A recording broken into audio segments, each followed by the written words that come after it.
You know, I was doing the five love language test, and after the test, obviously, I knew that words of affirmation were my primary love language for other people.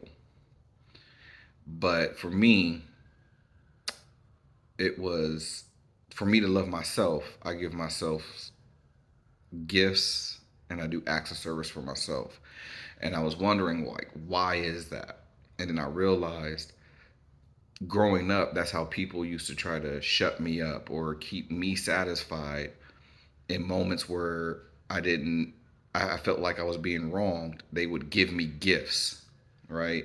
So, like, my mom or family members, not even family members, mostly my mom, when I get upset, she would go and spoil me, right? She would go take me go get shoes or take me to go get video games because I was a big video gamer.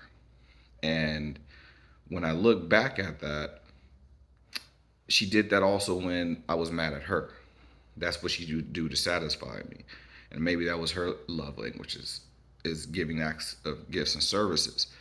But as I grew up, I started taking that stuff away. So like I would go buy my own clothes or buy my own shoes so no one else can have any power over what I had or how I loved, right? You can't shut me up if I bought the clothes I want. You can't shut me up if I bought the video games I want. And I realized as I got older and older, and even to this day, that's my not just my love language to myself, but it's also a defense mechanism, right? So, like for my birthday and stuff, people ask me all the time, like, "What do you want?" Nothing. I don't want nothing. If I want it, I'll go buy it for myself.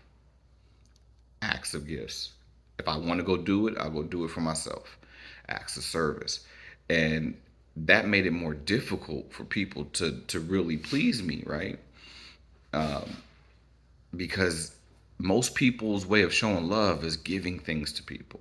Well, if you can't give a person you love anything to show them that you love them, what do you do?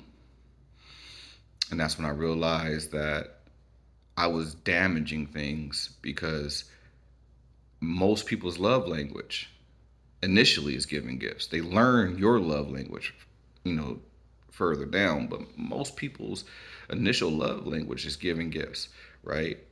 Men are taught